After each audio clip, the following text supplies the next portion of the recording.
Hello and welcome to Gyanbaazi YouTube channel. मैं हूं निखिल। जहां कोरोना पीरियड में एक और बहुत सी नेगेटिव खबरें रोज सुनने में आ रही है, वहीं कल एक बहुत पॉजिटिव खबर इंटरनेशनल स्टेज से सामने आई है that India elected as the non permanent member of UNSC. UNSC जिसका मतलब होता है यूनाइटेड नेशन सिक्योरिटी काउंसिल, और भारत को 2 साल के लिए एक बार फिर से उसकी एक नॉन परमानेंट सदस्यता मिल गई है। इसे हम संयुक्त राष्ट्र सुरक्षा परिषद कहते हैं और इस सदस्यता को अस्थायी सदस्यता कहते हैं। भारत ऑलरेडी इससे पहले 7 बार सदस्य बन चुका है एंड दिस टाइम 2021 और 22 के लिए फिर से हमें नॉन परमानेंट मेंबरशिप मिली है for the 8th time, right. तो यूएनएससी का नॉन परमानेंट मेंबर बनना क्या वाकई में भारत के लिए बहुत फायदेमंद है? क्या ऐसा होने से भारत अंतरराष्ट्रीय मंच पे अपने लिए कुछ बड़े एडवांटेजेस ले सकता है? और यूनाइटेड नेशन सिक्योरिटी काउंसिल दरअसल क्या है? आज का ये खास वीडियो आपके लिए इसी विषय पर बनाया गया है। बच्चे जो बैंकिंग और एसएससी की प्रिपरेशन कर रहे हैं, उन सबको इससे रिलेटेड क्वेश्चंस जनरल अवेयरनेस के सेक्शन में देखने को मिल सकते हैं। इसीलिए कोशिश करें कि आज का ये वीडियो आप पूरा देखें और हर बात को समझने की कोशिश करें। So let's begin.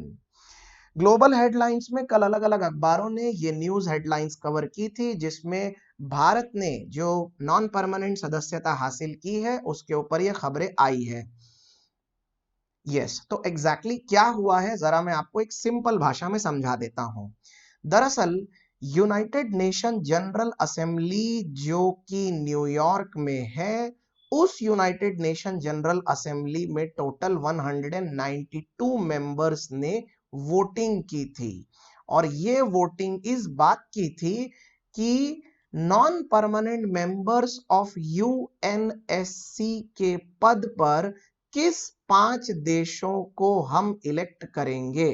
5 देशों को चुनना था। इन 5 देशों में से एक देश बना है भारत, और भारत को 192 में से कम, इधर देखिए सेकंड वाले पॉइंट में 128 वोट्स की जरूरत थी, लेकिन ओवरवेलमिंगली हमें 184 वोट्स मिले हैं, जो कि हमारी एक शानदार जीत मानी जा रही है।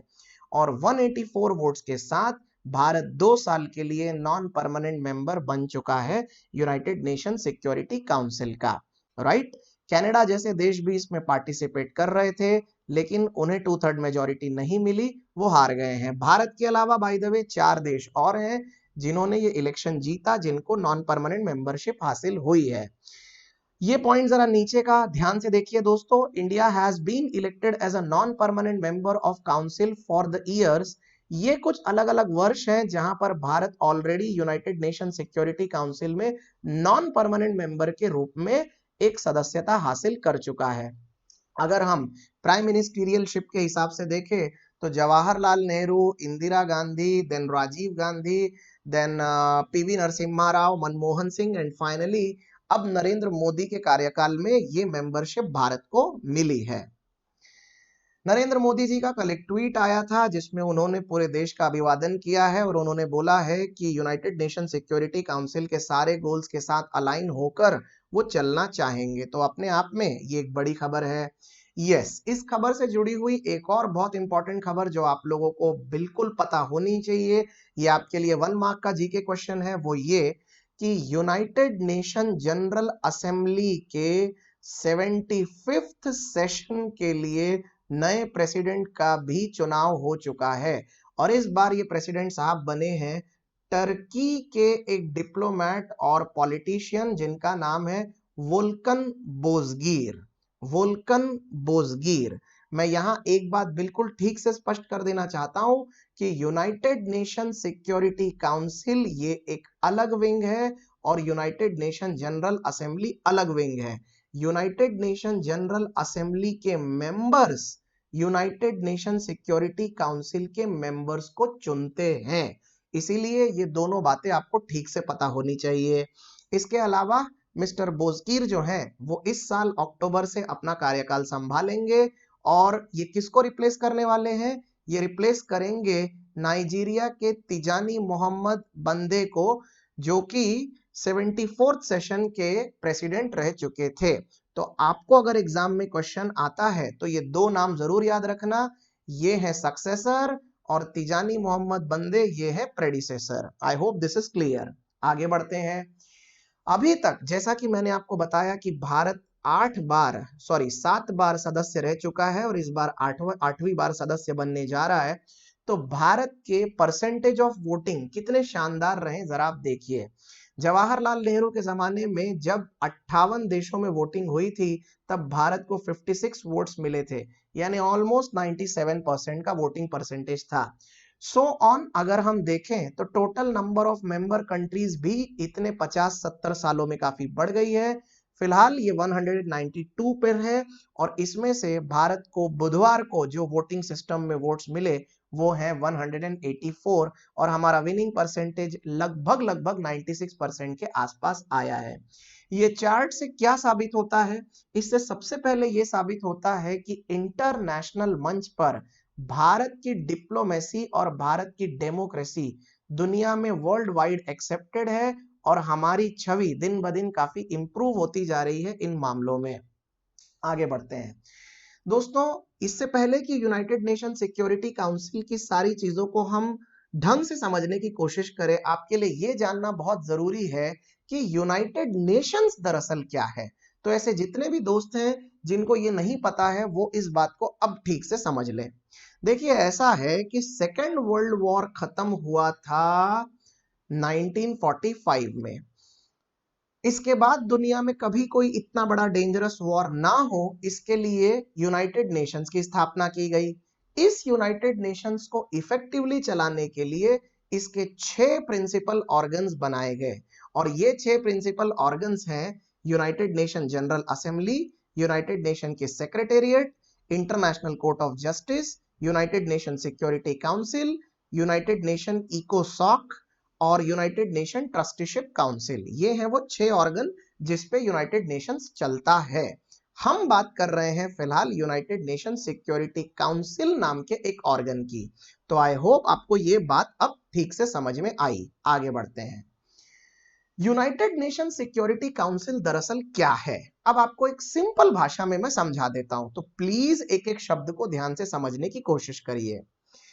जब दुनिया में द्वितीय विश्व युद्ध खत्म हुआ और दुनिया में आगे कभी इतना बड़ा युद्ध ना हो, जब ये बातें सामने आई तो कुछ देश ऐसे थे जिन्होंने ये कहा कि यूनाइटेड नेशन सिक्योरिटी काउंसिल नाम का एक ऑर्गन बनाना चाहिए और जिसको जवाबदारी ये देनी चाहिए कि दुनिया में शांति बनाए रखे, दुनिया में सुरक्षा कायम रखे और किसी भी तरीके से यूनाइटेड नेशंस में ज्वाइन होने वाले सदस्यों के लिए नए नियम कानून भी यूएनएससी द्वारा ही बनाए जाएं। और इसीलिए ये पर्पस के नाम पर यूनाइटेड नेशन सिक्योरिटी काउंसिल का गठन हुआ। तो जैसा कि आप डेफिनेशन में देख सकते हैं, it is charged with ensuring international peace, security, recommending the admission of United Nations member to General Assembly and approving any changes in the United Nation Charter। Charter का मतलब होता है कानून, राइट? तो आई होप आपको समझ में आ गया। दुनिया में किसी भी देश के बीच में झगड़े ना हो इस चीज की एक अश्योरिटी लेने के लिए यूनाइटेड नेशन सिक्योरिटी काउंसिल बनाया गया है, राइट? यूएनएससी से संबंधित कुछ बहुत ही इंपॉर्टेंट चीजें हैं जो आपको फिंगर टिप पे पता होनी चाहिए। यूएनएससी का फॉर्मेशन कब हुआ था? इसका फॉर्मेशन हुआ था 24 अक्टूबर 1945 को। फिलहाल ये कहां लोकेटेड है? It is located in New York, that is in America. United Nation Security Council में कितने मेंबर्स हैं? इसमें 5 परमानेंट मेंबर हैं और 10 नॉन परमानेंट मेंबर हैं। भारत इसी नॉन परमानेंट मेंबर का अभी अभी मेंबर बना है फिर से एक बार फॉर 2 years। हाँ दोस्तों, ये एक चार्ट बहुत काम का है, इससे आपको काफी चीजें क्लियर हो जाएंगी। इसको ठीक से समझने की कोशिश करिए। Member countries of United Nation Security council, जैसा कि मैंने आपको बताया कि 5 परमानेंट मेंबर है, तो ये रहे वो 5 permanent member, USA, UK, Russia, China और फ्रांस। और ये 5 परमानेंट मेंबर के पास एक खास तरह का पावर होता है, दुनिया में काफी मशहूर है ये, इसे हम वीटो पावर कहते हैं। और नॉन परमानेंट मेंबर होते हैं 10। फिलहाल के लिए ये है वो 10 कंट्रीज जो नॉन परमानेंट मेंबर है। यहां ऊपर जो आप ब्रैकेट देख रहे हैं दोस्तों, इसको जरा ठीक से समझने की कोशिश करिए। भारत के अलावा आयरलैंड, मैक्सिको, नॉर्वे और केन्या, ये वो देश हैं जो अभी अभी भारत के साथ इलेक्शन जीते हैं और इन सब की सदस्यता जनवरी 2021 से शुरू हो जाएगी और 31 दिसंबर 2022 तक चलने वाली है। नीचे जो कंट्रीज आपको दिख रही है ये पिछले साल ही इलेक्टेड हो चुकी थी और इनका कार्यकाल अगले साल दिसंबर में खत्म हो जाएगा। यस, आगे बढ़ने से पहले यहां पर आपको एक बहुत इंटरेस्टिंग बात मैं बता देता हूं दोस्तों। अक्सर बच्चे मुझसे पूछते हैं कि सर ये यूनाइटेड नेशन सिक्योरिटी काउंसिल के 5 परमानेंट मेंबर जो हैं, तो ये 5 परमानेंट मेंबर कौन से बेसिस पे चुने गए हैं, ये 5 कंट्रीज ही क्यों हैं और इसमें चाइना कहां से आ गया। बहुत सिंपल जवाब है दोस्तों कि ये वो 5 देश हैं जो सेकेंड वर्ल्ड वॉर जीते थे। सेकेंड वर्ल्ड वॉर जब चालू था तो दुनिया में 2 ग्रुप्स बन गए थे, जिसमें से एक ग्रुप था अलाइड फोर्सेस का ग्रुप और उस ग्रुप के यही 5 मेंबर्स थे जो सेकेंड वर्ल्ड वॉर जीत गए थे जापान जर्मनी को हराकर। राइट, तो जब विश्व युद्ध खत्म हुआ इन पांचों देशों का कहना यह था कि क्योंकि हम विश्व युद्ध जीते इसीलिए अब दुनिया में सुरक्षा की जवाबदारी भी हमारी होगी और इसीलिए यही 5 countries United Nation Security council के परमानेंट मेंबर बन के बैठ गए। ये वॉलेंटरीली हो गया, यानी दुनिया में ये अपने आप में खुद ही चौधरी बन गए हैं। राइट, और आने वाले दिन में बहुत से देशों ने फिर आवाज उठाई, काफी देशों ने बोला कि ये परमानेंट मेंबरशिप को थोड़ा बढ़ाया जाए, इसमें और मेंबर्स ऐड किए जाएं, लेकिन पिछले 70-72 सालों में ऐसा नहीं हुआ है। आज भी यही 5 देश कायम हैं इसमें।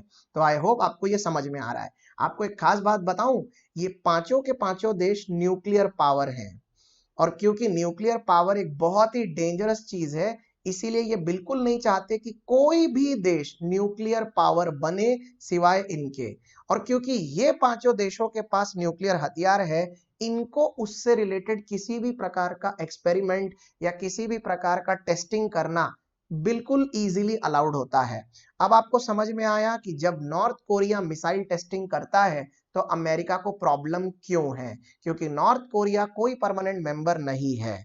इनफैक्ट यहाँ एक और बात भी जानने वाली है कि भारत के पास भी न्यूक्लियर हथियार है और भारत भी परमानेंट मेंबर बन सकता है। इनफैक्ट भारत पिछले कई साल से कोशिश कर रहा है कि उसके लिए परमानेंट मेंबरशिप का दरवाजा ओपन हो सके। तो आई होप आपको ये चीजें क्लियर हुई।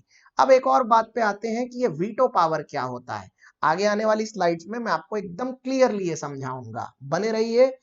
आगे देखते हैं दोस्तों। Yes, how the non permanent members are elected. आखिर ये नॉन परमानेंट मेंबर्स को किस बेसिस पे इलेक्ट किया जाता है। हर साल 5 नॉन परमानेंट मेंबर्स को यूनाइटेड नेशन जनरल असेंबली द्वारा नियुक्त किया जाता है और ये जो मेंबर्स हैं ये कहां से लाए जाते हैं ये आपको यहां नीचे के पॉइंट्स में साफ पता चलेगा। ये देखिए, ये है ये अलग अलग पॉइंट्स जो मैं आपको दिखाना चाहता था। सामने देखिए, 5 from Africa and Asia, 5 countries ऐसी हैं जो एशिया और अफ्रीका से इलेक्ट की जाती है। 1 country from eastern Europe, 2 countries from Latin America and Caribbean and 2 countries from western Europe. Right, तो कुल मिला के इस तरह से ये 10 सदस्य चुने जाते हैं। अब भारत कहां आता है, भारत इज इन एशिया, तो स्वाभाविक है ये जो 5 कंट्रीज में एशिया के लिए सीट खाली थी उसमें भारत का चयन हुआ है। राइट, एक बार आपको फिर से बता दूं, 10 में से हर साल 5 मेंबर्स को इलेक्ट करना पड़ता है और इलेक्ट कौन करता है, United Nation General Assembly elect करती है। राइट, आगे बढ़ते हैं दोस्तों। Yes, now I shall tell you कि ये वीटो पावर क्या होता है। अब एकदम सिंपल लेमैन लैंग्वेज में समझ लीजिए वीटो पावर यानी क्या। मान लेते हैं कि कोई एक कंट्री है जिसका नाम है ताइवान और ताइवान को यूनाइटेड नेशंस का मेंबर बनना है। यूनाइटेड नेशन का मेंबर बनने के लिए 192 कंट्रीज की आपस में वोटिंग हुई और ये डिसाइड हुआ कि ताइवान को ग्रुप में लिया जाए या ना लिया जाए। अब वीटो पावर वाले 5 देश हैं जिसमें से यूएसए एक है, यूके एक है, फ्रांस है, रशिया है और चाइना है। सर्वसम्मति से 4 वीटो पावर वाली कंट्रीज ने ओके बोल दिया कि यस, ताइवान को यूनाइटेड नेशन का मेंबर बनाया जाए। लेकिन चाइना जो कि एक वीटो पावर वाला देश है उसने कहा नो, मैं ताइवान को रिकॉग्निशन नहीं देता, ताइवान को यूनाइटेड नेशन में कोई जगह नहीं मिलनी चाहिए। तो अगर एक कंट्री ने भी मना कर दिया तो ताइवान की एंट्री कैंसल हो जाएगी, उसको यूनाइटेड नेशन में जगह नहीं मिलेगी। ये है वीटो पावर का असली मतलब। यहां पर मैंने उदाहरण केवल ताइवान का दिया है, लेकिन ऐसे न जाने कितने ही प्रस्ताव, पैलेस्टाइन वाले मामले में इजराइल का लिया हुआ डिसीजन, या फिर जम्मू कश्मीर वाला ही इशू अगर हम ले ले, हर बार ये वीटो पावर एक बहुत ही पावरफुल पावर के रूप में सामने आता है। भारत वीटो पावर वाले कंट्रीज में अमेरिका, यूके, फ्रांस और रशिया के बेहद करीब माना जाता है, लेकिन हमारे लिए यह दुर्भाग्य की बात है कि चाइना एक वीटो पावर वाला देश है जो भारत के किसी भी डिसीजन में यूनाइटेड नेशंस में हमारा साथ नहीं देता, यह हमारे खिलाफ ही रहता है, फिर चाहे वो कश्मीर का मसला हो चाहे लद्दाख का। तो एक सिंपल लाइन में अगर आपको अभी समझ में आया तो veto power is a power to reject, जो मैंने यहां पर अंडरलाइन किया है। I hope things are absolutely clear to you. Okay, आगे बढ़ते हैं। Now this is something a very important slide for all of you. Can India become permanent member of UNSC? क्या भारत UNSC का परमानेंट मेंबर बन सकता है? यदि आप मुझसे पूछें तो जवाब है हाँ, लेकिन इसके लिए भारत को अभी बहुत पापड़ बेलने पड़ेंगे, क्योंकि कुछ चीजें ऐसी है जो भारत के बहुत फेवर में है, लेकिन कुछ चीजें ऐसी है जो भारत के एकदम अगेंस्ट जा रही है। क्या क्या है जरा एक एक करके देख लेते हैं। लार्जेस्ट डेमोक्रेसी, दुनिया की एक बहुत बड़ी डेमोक्रेसी है भारत, ये एक बहुत बड़ी वजह है कि भारत को परमानेंट मेंबरशिप मिलनी चाहिए। दूसरा, बहुत जल्द भारत दुनिया का सबसे बड़ा देश बनने वाला है। किस मामले में? पॉपुलेशन के मामले में। तीसरा, भारत दुनिया की 5वीं सबसे बड़ी अर्थव्यवस्था है और दुनिया के फास्टेस्ट ग्रोइंग इकोनॉमीज में से एक है। चौथा, मई 1998 में अटल बिहारी वाजपेयी के जमाने में ही भारत ने परमाणु परीक्षण कर लिया था और भारत ऑलरेडी एक न्यूक्लियर वेपन कंट्री है, और इसीलिए भारत को परमानेंट मेंबरशिप की सदस्यता मिलनी चाहिए। ये काफी बड़ा और वैलिड पॉइंट है। इसके अलावा भारत ऑलरेडी कुछ एक्सपोर्ट रेजीम का मेंबर है, जैसे कि MTCR, वासेनार अरेंजमेंट, जो अपने आप में विश्व मंच पर बहुत महत्व रखते हैं।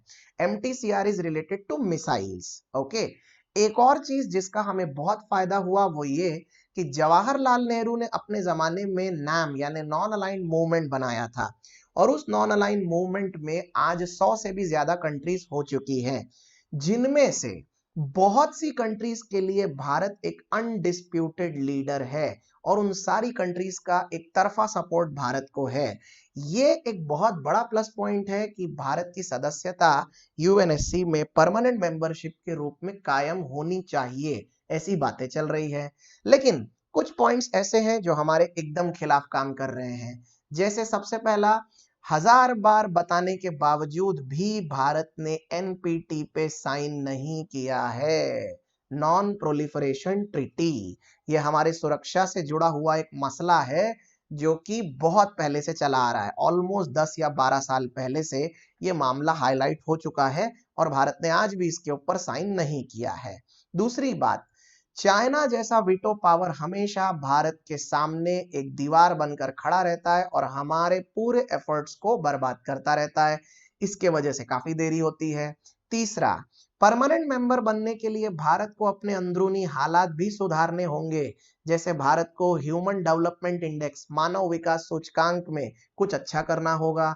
भारत को पर कैपिटा इनकम, प्रति व्यक्ति आय बढ़ानी होगी, और भारत को टेक्नोलॉजी और इनोवेशंस के मामले में खुलकर सामने आना होगा और एक सक्षम देश बनना होगा। लेकिन अनफॉर्चुनेटली इस मामले में भारत काफी पीछे है फिलहाल। देन एक और बहुत इंपॉर्टेंट पॉइंट जो आप यहाँ देख सकते हैं वो ये कि भारत की रेस लगी हुई है दुनिया के कुछ बहुत बड़े पावरफुल कंट्रीज से, जैसे कि ब्राजील, जापान एंड जर्मनी। ये सारे ही देश UNSC में परमानेंट मेंबर बनने का ख्वाब देखते हैं। भारत को अगर परमानेंट मेंबर बनना है तो इन सारे मेंबर्स को सुपरसीड करके आगे जाना होगा। देन आखिरी के 2 पॉइंट्स भी बहुत इंपॉर्टेंट है दोस्तों। ऐसा माना जाता है कि समुद्री मार्ग पर, ये जो समुद्र का ये वाला पार्ट है, इंडियन ओशन वाला पार्ट, यहां पर भारत अभी भी अपनी मिलिट्री ताकतों से दबदबा बनाने में असमर्थ रहा है, और इंडियन ओशन का ये पूरा पार्ट जो है धीरे धीरे चाइना कवर करता जा रहा है। इसीलिए भारत के मिलिट्री पावर का अभी टेस्टिंग ठीक से नहीं हुआ है। देन लास्ट, भारत अभी भी हथियारों का जबरदस्त आयात करता है यानी इंपोर्ट करता है यूएसए और रशिया से। तो ये बात भी सामने आई है कि भारत खुद हथियार बनाने में सक्षम नहीं है और दुनिया के दूसरे देशों पे डिपेंड करता है। आत्मनिर्भर प्लान जो नरेंद्र मोदी जी ने कुछ दिन पहले बताया था, शायद उसका एक बहुत बड़ा हिंट यहाँ से सामने आता है। आने वाले दिन में ये बात तो तय है कि कोरोना कोई भी करवट ले, भारत को अपने आप को आत्मनिर्भर बनाना ही होगा अगर उसको इस तरह के तमाम चीजों से छुटकारा चाहिए है तो, और वर्ल्ड लीडर बनना है तो। आगे बढ़ते हैं दोस्तों। Benefits to India as a permanent member of United Nation Security Council. यदि भारत यूएनएससी का परमानेंट मेंबर बन गया तो भारत को क्या क्या बेनिफिट मिलेंगे। बेनिफिट नंबर 1, जियो पॉलिटिकल और जियो इकोनॉमिक पावर भारत बहुत अच्छी तरह से इसका विस्तार कर पाएगा। ये वाकई में एक बहुत बड़ा प्लस पॉइंट होगा। दूसरा, from follower to rule maker. आज तक ईमानदारी से यूनाइटेड नेशंस की हर बात हम मानते आए हैं, सुनते आए हैं, चाहे वो कश्मीर का मसला हो चाहे लद्दाख का। तो अब हम फॉलोअर नहीं, अब हम रूल मेकर बनना चाहेंगे। तो ये एक बहुत बड़ा प्लस पॉइंट रहेगा हमारे लिए। तीसरा, वर्ल्ड पॉलिटिक्स में भारत के बोले हुए किसी भी पॉइंट को यानी हमारे इंटरेस्ट को दुनिया इग्नोर नहीं कर पाएगी और उसके ऊपर सैक्रिफाइस नहीं कर पाएगी। तो भारत जो भी पॉइंट बोलेगा, भले वो किसी भी विषय में हो, उसका अपने आप में काफी बड़ा महत्व बढ़ जाएगा अगर भारत परमानेंट मेंबर रहा तो। चौथा, नेबरहुड कंट्रीज को भारत बहुत हद तक कंट्रोल में रखने में कामयाब रहेगा। फिलहाल पाकिस्तान, चाइना और नेपाल, ये 3 कंट्रीज हैं जो किसी ना किसी तरीके से हमारे लिए सरदर्द बन चुके हैं। तो ऑब्वियसली अगर भारत परमानेंट मेंबर बनता है तो इन 3 कंट्रीज को हम लार्जली हद में रख सकते हैं। चौथा, will serve as an equaliser to China. आज के डेट में एक बहुत बड़ा भ्रम पाल के बैठा है चाइना। चाइना भारत को अपनी बराबरी का मानता ही नहीं है। चाइना कहता है कि वो 14 ट्रिलियन डॉलर वाला देश है जबकि भारत 2.9 ट्रिलियन डॉलर का देश है। भारत एरिया वाइज भी चाइना से छोटा है। भारत इसके अलावा बहुत सी चीजों में चाइना से थोड़ा सा कम आंका जाता है। इन आंकड़ों के वजह से चाइना ऐसा मानता है कि भारत उसके बराबरी पे कहीं नहीं ठहरता। अगर यूएनएससी के परमानेंट मेंबरशिप में भारत को एंट्री मिल गई तो ये अंतर हमेशा हमेशा के लिए खत्म हो जाएंगे और विश्व मंच पर दोनों ही देश एक समान ट्रीट किए जाएंगे, जो कि बहुत जरूरी है। Most importantly, India will stall any intervention by China against Pakistan. Yes दोस्तों, आपने हर बार चाइना को एक गले की हड्डी के रूप में देखा होगा जब भी हम पाकिस्तान के खिलाफ कुछ करना चाहते हैं तब, क्योंकि चाइना अपने वीटो पावर का इस्तेमाल करके पाकिस्तान को हर बार बचा के ले जाता है। अगर हमारे पास भी वीटो पावर होगा तो पाकिस्तान के किसी भी नापाक हरकतों के खिलाफ भारत बहुत कड़े कदम उठा सकता है और बदले में चाइना की तरफ से कोई प्रतिक्रिया नहीं आएगी। ये हमारे लिए कुछ बहुत बड़े एडवांटेजेस होंगे अगर भारत परमानेंट मेंबर बन गया तो आई होप आपको ये पूरा का पूरा एपिसोड ढंग से समझ में आया और बहुत सी बातें क्लियर हुई। फिलहाल भारत नॉन परमानेंट मेंबर बना हुआ है 2 साल के लिए और भारत की मेंबरशिप 1 जनवरी 2021 से शुरू हो जाएगी। हम उम्मीद करते हैं कि आने वाले दिनों में भारत परमानेंट मेंबर भी इसी तरह से बन जाए ताकि ये सारे बेनिफिट्स हमको मिले। आगे बढ़ते हैं दोस्तों और सिर्फ 1 मिनट के अंदर हम कुछ क्विज क्वेश्चन सॉल्व कर लेते हैं आज के टॉपिक से रिलेटेड। आज यूएनएससी के ऊपर मैंने कुछ क्वेश्चंस बनाए हैं क्योंकि आपने लेक्चर पूरा सुना तो आपसे ये क्वेश्चन जरूर सॉल्व होने चाहिए। तो चलिए लेट्स स्टार्ट। कौन कौन से क्वेश्चन है, try to solve all of them. Question number 1, Which of the following countries is not the permanent member of UNSC? ये रहे आपके option, Germany, USA, Russia and France. बोलिए क्या लगता है राइट आंसर क्या होगा? I think the right answer is option number A, that is Germany. Let us check. Yes, the right answer is A, as you can see at the bottom. चलते हैं question number 2 पे। Which of the following countries has become the non-permanent member along with India? Bharat के साथ साथ इनमें से कौन सा देश नॉन परमानेंट मेंबर के लिए चुना गया है? याद है मैंने आपको 5 कंट्रीज की पूरी लिस्ट दिखाई थी। ये रहे आपके चार ऑप्शन, एस्टोनिया, नाइजर, नॉर्वे या वियतनाम। बोलिए कौन सी कंट्री है? सही जवाब है यहाँ option number C, Norway. Norway है जो कि हमारे साथ चुना गया है, बाकी के सारे मेंबर्स पहले से ही हैं, तो दैट इज सी। चलते हैं तीसरे क्वेश्चन पर। Turkish diplomat and politician mister Volkan Bozkir is elected as the president of dash session of UNGA। United Nation General assembly के कौन से सेशन के प्रेसिडेंट चुने गए हैं वोल्कन बोस्गीर? चार ऑप्शन है, 74, 75, 76 या 73। क्या लगता है आपको? सही जवाब है यहाँ पर option number B, 75। Let us check. Yes, the right answer is 75। Question number 4।